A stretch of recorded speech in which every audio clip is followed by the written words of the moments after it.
Hello students, कैसे हैं आप सभी। लास्ट क्लास में हमने इलेक्ट्रिसिटी चैप्टर ऑलमोस्ट कंप्लीट कर लिया था। दो छोटे छोटे टॉपिक इसमें रह गए थे, बहुत स्मॉल हैं, थ्योरी है ये। इसमें से कुछ मटेरियल, कंडक्टिंग मटेरियल होते हैं जो हम स्पेसिफिक पर्पस के लिए यूज़ करते हैं, जैसे टंगस्टन हो गया, ठीक है, कॉन्स्टेंटाइन एंड मैग्नीन हो गया, इनको देख लेंगे। और लास्ट में एक चीज़ और देख लेंगे कि जो घरों पे अप्लायंस हम यूज़ करते हैं उनमें रेटिंग लिखी होती है, लाइक 100 वाट टू 20 वोल्ट, तो इसका मतलब क्या है, तो वो थोड़ा सा देख लेंगे। और लास्ट में थोड़ा सम अप कर लेंगे सारे फार्मूलेस, तो हमारी चैप्टर कंप्लीट हो जाएगा। फिर रह क्या जाएगा हमारा न्यूमेरिकल पोर्शन, तो हम नेक्स्ट क्लास में देख लेंगे। तो स्टार्ट करते हैं आज की क्लास। तो सबसे पहले हमारा है आज का conducting material, some conducting material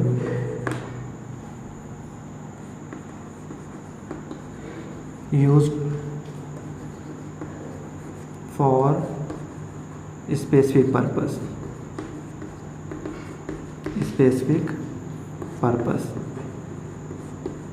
कुछ ऐसे मटेरियल है जो सिर्फ स्पेसिफिक पर्पस में ही हम यूज़ करते हैं। जैसे फर्स्ट है हमारा टंगस्टन। टंगस्टन, इसका सिंबल होता है कैपिटल W। टंगस्टन का यूज़ होता है एक्चुअल में कहाँ पे हम यूज़ करते हैं, इसका फिलामेंट में। बल्ब का जो फिलामेंट होता है, जो ग्लो होता है जिससे लाइट प्रोड्यूस होती है, वहाँ पे हम टंगस्टन का यूज़ करते हैं। तो टंगस्टन में ऐसा क्या खास है जो हम इसको यूज़ करते हैं, तो इसका जो सबसे इम्पॉर्टेंट प्रॉपर्टी है वो होती है इसकी मेल्टिंग पॉइंट। जो टंगस्टन का मेल्टिंग पॉइंट होता है वो काफ़ी हाई होता है। क्या होता है, काफ़ी हाई होता है। मतलब मेल्टिंग पॉइंट क्या होता है, मेल्टिंग पॉइंट का मतलब होता है पिघलना, किसी चीज़ का पिघल जाना। तो जो जिस टेम्परेचर पिघलता है वो काफ़ी हाई होता है, अप्रॉक्स 2000 के ऊपर, ठीक है। तो मतलब जल्दी पिघलेगा नहीं ये, ठीक। और जो इसका रेजिस्टेंस होता है वो बहुत ही कम होता है, ठीक। तो इसमें तो एक चीज़ अच्छी है कि इसका मेल्टिंग पॉइंट बहुत हाई है तो जल्दी पिघलेगा नहीं, लेकिन रेजिस्टेंस क्या होता है, बहुत कम होता है। अब रेजिस्टेंस बहुत कम होगा तो क्या होगा, इलेक्ट्रिसिटी इजीली पास हो जाएगी, तो क्या होगा, फिलामेंट ग्लो नहीं होगा। अब ग्लो कैसे करवाएं, तो रेजिस्टेंस ज़्यादा होना चाहिए। इसीलिए आपने देखा होगा कि जो फिलामेंट का जो वायर होता है बहुत ही पतला होता है, बहुत थिन होता है, तो रेजिस्टेंस क्या होता है, हाई होता है उसका। अब ये हाई कैसे हो जाता है, तो हमने लास्ट में क्लास में फार्मूला पढ़ा था, रेजिस्टेंस इक्वल्स टू होता है rho L upon A, where rho is resistivity और specific resistance, L is the length of the wire and A is the area of cross section.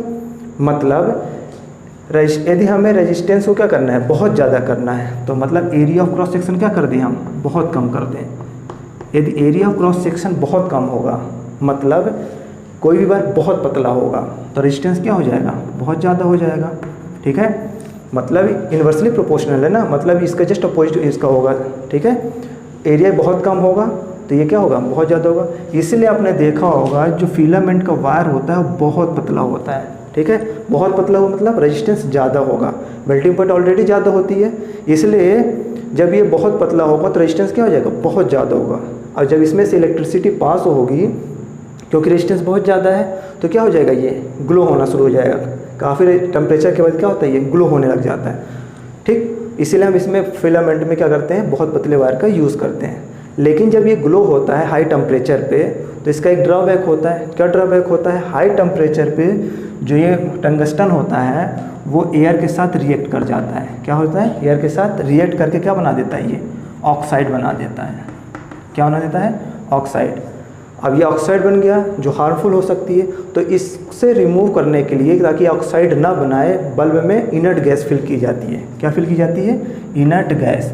इसको cancel out करने के लिए like nitrogen भी करते हैं, नियॉन, मेनिक्स है नियॉन। तो ये इनर्ट गैस का हम यूज़ करते हैं सो दैट ये ऑक्साइड में कन्वर्ट ना हो, ठीक है। ये क्या है, इनर्ट गैस है। तो ये हमारा क्या हो गया, फर्स्ट टंगस्टन हो गया। नाउ सेकंड है हमारा जो हम यूज़ करते हैं वो है नाइक्रोम। नाइक्रोम क्या है, नाइक्रोम एक्चुअल में क्या है, ये this is a alloy. What is alloy, alloy क्या होता है, मिक्सचर ऑफ 2 और मोर एलिमेंट्स। उनका क्या होता है, मिक्सचर, एक डिफिनिट प्रोपोर्शन में। यदि हम 2 या 2 से ज़्यादा एलिमेंट्स का क्या कर दें, मिक्सचर कर दें, तो क्या बन जाएंगे, एलॉय बन जाएगा। किसका किसका एलॉय होता है ये नाइक्रोम, तो नाइक्रोम होता है, नाइक्रोम मतलब यहाँ से याद रखो आप, निकल, ठीक है। निकल कितने % होता है, ये 60% होता है, ठीक है। इसके बाद क्रोमियम, यहाँ ऐसे याद रखो, NiCr मतलब chromium, Cr that is chromium. Chromium कितना होता है, 12%। फिर इसमें होता है मैग्नीज, ठीक है, मैग्नीज होता है 2%। और इसके बाद होता है आयरन, Fe। आयरन का क्या होता है सिंबल, Fe, ये होता है 26%। तो ये नाइक्रोम, आपको ये कंपोजिशन याद होने चाहिए, ठीक। नाइक्रोम क्या होता है, ये alloy, it is a alloy. What is alloy, alloy is the mixture of 2 और more elements in a definite proportion. तो ये आपके याद होना चाहिए। नाइक्रोम का यूज़ कहाँ पे हम करते हैं, तो नाइक्रोम वायर का जो यूज़ होता है वो हम करते हैं हीटर में। यूज़ कहाँ कहाँ होता है इसका, हीटर में।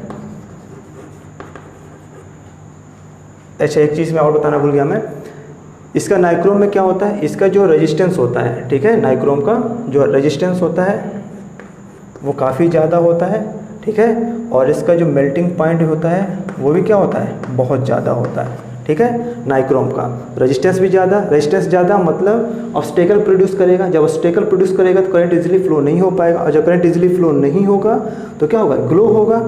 और मेल्टिंग पॉइंट बहुत ज़्यादा है तो पिघलेगा भी नहीं। इसीलिए इस वायर का हम यूज़ करते हैं हीटर पे, इलेक्ट्रिक आयरन पे, आयरन जो घर पे आयरन यूज़ करते हैं, ठीक है, उसको कॉयल बनाने में। और कहाँ यूज़ करते हैं, गीज़र, टोस्टर एक्सेट्रा, ठीक है। तो इसलिए हम इसका नाइक्रोम का यूज़ इन सब में करते हैं। होप इतना आपको समझ में आ गया होगा। नेक्स्ट है हमारा कॉन्स्टेंटन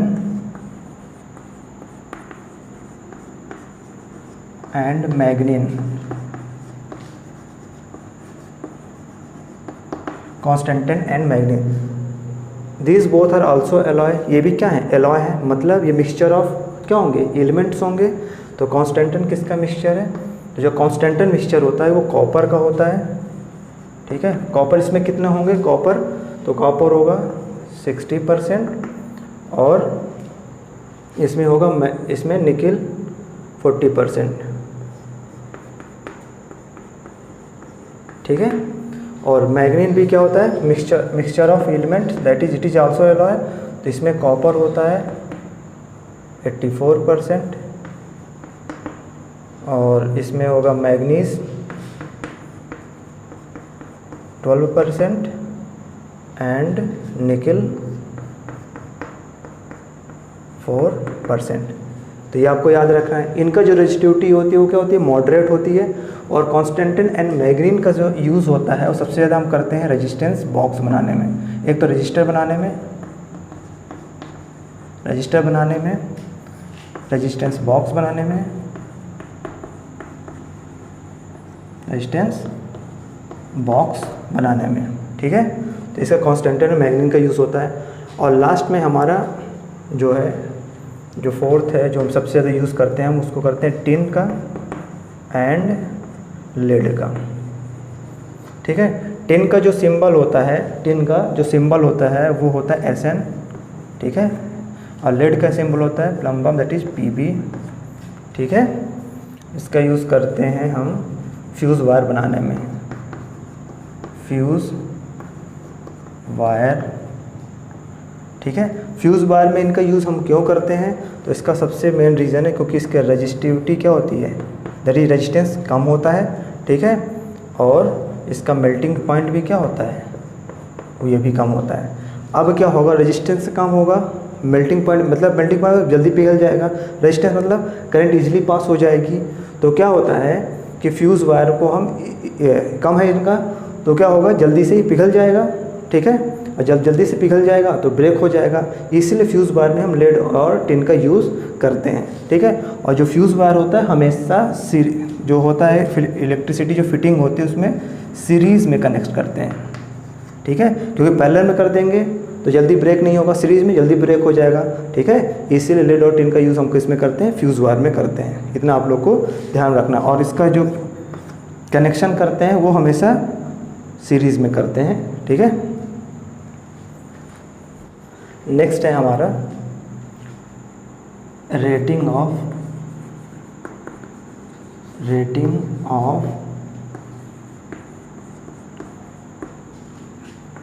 इलेक्ट्रिकल अप्लायंसेस।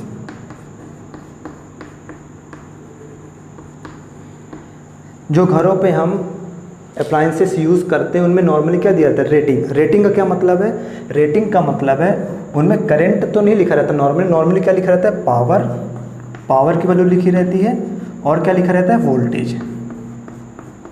ये दो चीज़ मेंशन रहती है किसी भी अप्लायंस के अंदर। आपने देखा होगा, इस एग्जांपल ले लेते हैं अपन, जैसे बल्ब का, हम बल्ब का एग्जांपल लेते हैं। बल्ब में आप लोगों ने देखा होगा नॉर्मली लिखा होता है 100 वाट, ठीक, और 250 वोल्ट, सपोज कि ऐसा लिखा हुआ है। तो क्या मतलब है कि बल्ब का जो पावर है कितना है, 100 वाट है और 250 वोल्ट सप्लाई का है। अब इसका मतलब क्या है ये हम समझते हैं। तो 250 वोल्ट का तो लिटरल मीनिंग सिंपल है कि ये कितने सप्लाई पे वर्क करेगा, 250 वोल्ट, ठीक, जो घरों पे आती है नॉर्मली 220 वोल्ट टू 240, कभी कभी 250 भी होता है, लिख सकते, इतना वेरी नहीं होता, मतलब इतनी वोल्टेज पे ये वर्क करेगा, ठीक। 100 वाट का क्या मतलब है, तो 100 वाट का मतलब ये है जो भी यूज़ कर रहे हैं हम, चाहे हीटर हो चाहे बल्ब हो कुछ भी हो, वो एक सेकंड में 100 जूल को, 1 सेकंड में 100 जूल को हीट और लाइट में कन्वर्ट कर देगा, हीट एंड लाइट में कन्वर्ट करेगा, ठीक है। तो इसका मतलब ये हुआ। अब यदि हमें ये दोनों चीज़ पता है तो हम यहाँ से इनका रेजिस्टेंस भी निकाल सकते हैं और करंट भी निकाल सकते हैं। सपोज इसका रेजिस्टेंस निकालते हैं, तो रेजिस्टेंस हमारे पास क्या है, पावर पता है हमको, ठीक है, और क्या पता है यहाँ पे, वोल्टेज। हमको पावर कितना पता है, पावर हमें पता है 100 वाट, और जो वोल्टेज है वो कितना पता है हमको, वोल्टेज पता है 250 वाट, 250 वाट ये हमें पता है, ठीक है। तो पावर इक्वल टू होता है V²/R, ठीक है। तो R कितना हो जाएगा, यहाँ से R हो जाएगा V²/P। V कितना है हमारे पास, 250 वोल्ट, तो 250 स्क्वायर अपॉन पावर कितना है हमारे पास, 100 वाट, ठीक है। ये कितना हो जाएगा, 250 इंटू 250 अपॉन 100, ठीक है। 25 इंटू 25 625, कितना हो जाएगा, 625 रेजिस्टेंस है ओम। मतलब यदि 100 वाट, ठीक है, पावर है और 250 वोल्ट यदि सप्लाई है, तो जो रेजिस्टेंस ऑफर करेगा वो अप्लायंस वो कितना करेगा, 625 ओम का। ना करंट यहाँ से कितना आ जाएगा, तो पावर इक्वल टू होता है P इक्वल टू VI होता है, ठीक है। पावर हमारे पास कितना है 100, वोल्टेज कितना है 250, तो I हो जाएगा यहाँ से I इक्वल टू आ जाएगा 100, I इक्वल टू 100 अपॉन 250, ठीक है। कैंसिल आउट हो जाएगा, इसको डिवाइड करेंगे आएगा 0.4, करंट है तो एम्पियर, ठीक है। कहने का मतलब ये है कि जो ये अप्लायंस है वो इतना मैक्सिमम करंट क्या कर सकता है, बियर कर सकता है। यदि इससे ज़्यादा करंट हुआ तो क्या हो सकता है, डैमेज हो सकता है, ठीक है। यानी 0.4 एम्पियर तक का करंट क्या कर सकता है, ये टॉलरेट कर सकता है, after that it will be damaged, ठीक है। तो ये आपको ध्यान रखना है। तो ये इसका लिटरल मीनिंग हुआ रेटिंग ऑफ इलेक्ट्रिकल अप्लायंसेस का। एक बार मैं सम अप कर देता हूँ, क्या मतलब इसका, रेटिंग में नॉर्मली पावर और वोल्टेज दिया होता है। पावर सपोज कर 100 वाट और 250 वोल्ट वोल्टेज दिया, इसका मतलब घर पे जो मैक्सिमम सप्लाई आ सकती है 250 वोल्ट तक की आ सकती है, तो ठीक है। 100 वाट का मतलब है कि 1 सेकंड में 100 जूल की जो एनर्जी होगी वो हीट और लाइट में कन्वर्ट हो सकती है, ठीक है। इसका मतलब ये हुआ। अब यदि हमें ये अप्लायंसेस ये दिए हुए हैं, रेटिंग्स दी हुई हैं, तो यहाँ से हम रेजिस्टेंस निकाल लेंगे by the using of this formula, resistance equal to V² upon P। तो यहाँ से आ जाएगा 625 ओम, मतलब ये अप्लायंस इतना रेजिस्टेंस ऑफर करेगा, ठीक है, ऑब्स्टेकल प्रोड्यूस करेगा, कहने का मतलब ये है। और यदि करंट निकालेंगे यहाँ से तो value of current is 0.4 ampere, मतलब इससे ज़्यादा यदि करंट आ गया तो डैमेज हो जाएगा। ये this is the maximum limit, ठीक है, ये ध्यान रखना, ये मैक्सिमम लिमिट है, इससे कम में आराम से ये वर्क करेगा, ठीक है। तो ये चैप्टर तो ऑलमोस्ट हमारा कंप्लीट हो गया है, ठीक है। लास्ट में हम थोड़ा सारे फॉर्मूले एक बार सम अप कर लेते हैं और एक जगह पे कर लेते हैं, इसके बाद चैप्टर को हमारा क्या हो जाएगा, समाप्त हो जाएगा। तो जो फार्मूले हमने अब तक पढ़े हैं, जो हमने फार्मूले पढ़े हैं, कौन कौन से हमने फार्मूले पढ़े, तो सबसे पहले हमने देखा था चार्ज क्वांटाइज होते हैं, दैट इज़ Q = NE, एक हमने ये पढ़ा था। सेकंड हमने क्या पढ़ा था, करंट की डिफिनीशन I = Q/T, एक हमने यहाँ पर Q की वैल्यू यहाँ पे पुटअप कर देंगे तो क्या हो जाएगा NE/T, ये फार्मूला पढ़ा था हमने। नेक्स्ट हमने पढ़ा था ओम्स लॉ, तो क्या पढ़ा था हमने, V = RI, ठीक है, यहाँ से R की भी वैल्यू निकाल सकते हैं और I की भी वैल्यू निकाल सकते हैं। इसके बाद क्या देखा था हमने, वोल्टेज देखा था, वोल्टेज = क्या होता है, वर्क अपॉन चार्ज, ये हमने देख लिया था। यहाँ से करंट की वैल्यू क्या हम करंट का जो यूनिट पढ़ा था वो क्या पढ़े थे हम लोगों ने, एम्पियर, ठीक है, SI यूनिट है ये। पोटेंशियल डिफरेंस क्या होती है, वोल्टेज, दैट इज वोल्ट, ठीक है। रेजिस्टेंस की यूनिट क्या होगी, तो ओम होगी, रेजिस्टेंस की यूनिट क्या होती है, ओम, ठीक है। नेक्स्ट हमने क्या देखा था इसमें हमने देखा रेजिस्टिविटी, तो R = ρL/A, मतलब where rho is the resistivity, rho की यूनिट क्या होती है, ओम मीटर, ये याद रखना है हमें, ठीक है। ये क्या है, लेंथ है, तो लेंथ की यूनिट क्या हो जाएगी, सिंपल मीटर, SI यूनिट, और एरिया की क्या हो जाएगी, metre square, these are SI unit, ये ध्यान रखना है। और रेजिस्टेंस की ओम होती ही है, ठीक है। कहने का मतलब ये है, कोई वायर यदि बहुत, एक आइडियल वायर क्या हो सकता है, एक आइडियल वायर ये हो सकता है यदि यहाँ से देखा जाए, जो रेजिस्टेंस जिसकी क्या हो, कम हो, ठीक है, तो क्या हो सकता है आइडियल वायर, लेंथ ज़्यादा तो रेजिस्टेंस ज़्यादा होगा, तो एक आइडियल वायर छोटा होना चाहिए, ठीक है।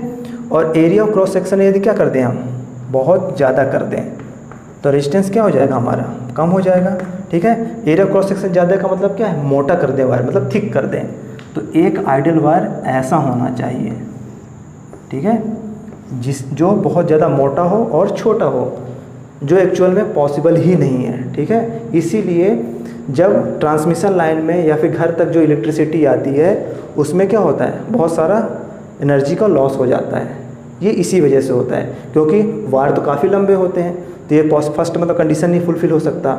सेकंड क्या कंडीशन है कि वायर बहुत मोटे होने चाहिए, वो ही नहीं हो सकता है, इसीलिए लॉस ऑफ एनर्जी होता है, ठीक है।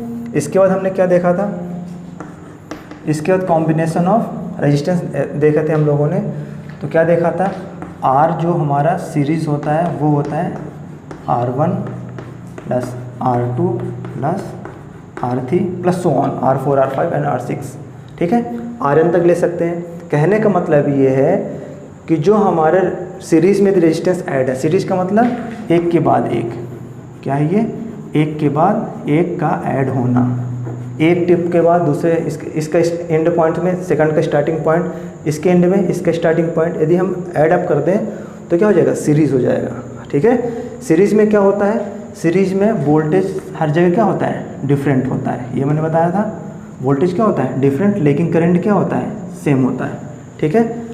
हमेशा सीरीज में हमेशा ये हमें याद रखना है कि जो इनका जिसको सम करेंगे तो जो इक्विवेलेंट रेजिस्टेंस आएगा RS, वो हमेशा R1 से भी ज़्यादा होगा, R2 से भी ज़्यादा होगा और R3 से भी ज़्यादा होगा, ये हमेशा याद रखना है।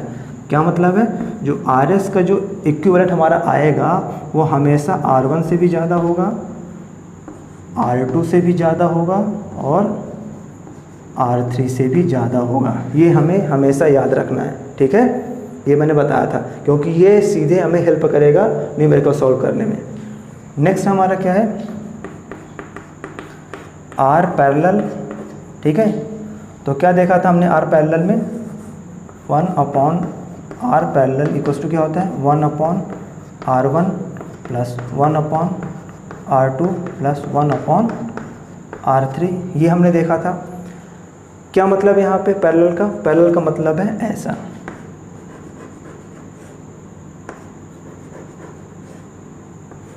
This is parallel combination. Parallel में क्या होता है, पैरेलल में वोल्टेज सेम होता है, ठीक है, वोल्टेज क्या होता है सेम, और करंट क्या होता है इसमें डिफरेंट, ये हमने देख लिया था, ठीक है। इस पर I1 सपोज के चला गया, इस पर I2, इस पर I3, ये ध्यान रखना है घरों में। और एक चीज़ और पहले ध्यान रख लो आप कि जो R पैरेलल की जो वैल्यू आएगी हमेशा वो क्या होगी, R1 से भी छोटी होगी, R2 से भी छोटी होगी और R3 से भी छोटी होगी। मतलब यदि इनको सॉल्व जब करेंगे तो जो R पैरेलल की वैल्यू आएगी, इसकी वैल्यू हमेशा R1 से भी छोटी होगी, R2 से भी छोटी होगी और R3 से भी छोटी होगी। तो ये हमेशा याद रखना है, ठीक है। घरों पे जो वायरिंग होती है पैरेलल क्यों होती है, सीरीज़ क्यों नहीं होती है। तो देखिए यदि हम सीरीज़ में कर देंगे तो सीरीज़ में क्या होगा, सबसे पहले तो वोल्टेज अलग अलग हो जाएगा, सबसे बड़ा ड्रॉबैक तो यही हो गया। दूसरा ड्रॉबैक क्या होगा, रेजिस्टेंस जब हम सीरीज़ में लगा देंगे तो सम अप हो जाएगा और रेजिस्टेंस ज़्यादा ऑफर हो जाएगा, मतलब लाइट अच्छे से करंट फ्लो ही नहीं होगा, ठीक है, ऑब्स्टेकल ज़्यादा हो जाएंगे। तो क्या होगा, वोल्टेज कम हो जाएगा, ठीक है। और वोल्टेज जब कम हो जाएगा तो यहाँ पे वोल्टेज कुछ और होगा, यहाँ पे कुछ और होगा, यहाँ पे कुछ और होगा, ठीक है। और क्या होगा, लाइट कम जलेगी। पैरेलल में क्या होता है, वोल्टेज सेम है और रेजिस्टेंस पैरेलल। जब रेजिस्टेंस हमने देखा पैरेलल में होता है तो इसका जो टोटल आएगा वो इससे भी कम, इससे भी कम, इससे भी कम, मतलब रेजिस्टेंस क्या हो जाएगा, सबसे कम हो जाएगा। जब रेजिस्टेंस सबसे कम हो जाएगा, वोल्टेज सब में सेम रहेगा तो लाइट बराबर जलेगी। इसीलिए हम हमेशा क्या करते हैं, पैरेलल में कनेक्शन करते हैं, ठीक। और लास्ट हमने जो फार्मूला देखा था, लास्ट फार्मूला हम क्या देख लिए थे, हम लोगों ने देखा था वर्क, इसी को हम बोलते हैं हीट, ठीक है। यही इक्वल्स टू होता है VIT, that is voltage into current into time, equals to I²RT, that is joule law of heating, ठीक है, equals to V²/R into T। एक फार्मूला हमने ये देख लिया था, ठीक है, ये भी याद रखना है। एंड लास्ट वन जो हमने देखा था फार्मूला, वो पावर का देखा थे। तो पावर के देखा था V इंटू I, ये किसके इक्वल हो सकता है, I²R, it is also equals to V²/R। तो ये पावर का है, ठीक, तो ये हमें याद रखना है, ठीक है। और हमने देखा था commercial unit of electrical energy. Electrical energy commercial unit क्या होती है, तो इलेक्ट्रिकल एनर्जी की जो कॉमर्शियल यूनिट होती है वो होती है किलोवाट आवर। क्या होती है, किलोवाट आवर। और 1 किलोवाट आवर इक्वल्स टू होता है 3.6 मेगा जूल। तो कन्वर्जन हमें हेल्प करेगी। तो होप आप लोग को इतना सब समझ में आ गया होगा। ये बेसिक फार्मूलेज हैं जो हमें याद रखने हैं, जो हमें हेल्प करेंगे न्यूमेरिकल सॉल्व करने में। तो आज हमारी क्लास कंप्लीट हो गई इलेक्ट्रिसिटी टॉपिक से रिलेटेड। या कुछ भी डाउट है तो आप सिंपल कमेंट बॉक्स पे आप अपने सारी क्वेरीज डाल सकते हैं, जो भी डाउट हो। पहले तो आप खुद से प्रैक्टिस करें, यदि उनमें कोई डाउट आ रहा है तो आप नीचे डाल दें, तो मैं उसका आंसर कर दूंगा, ठीक है। तो आज क्लास में यहीं पे ख़त्म करते हैं। Okay, thank you.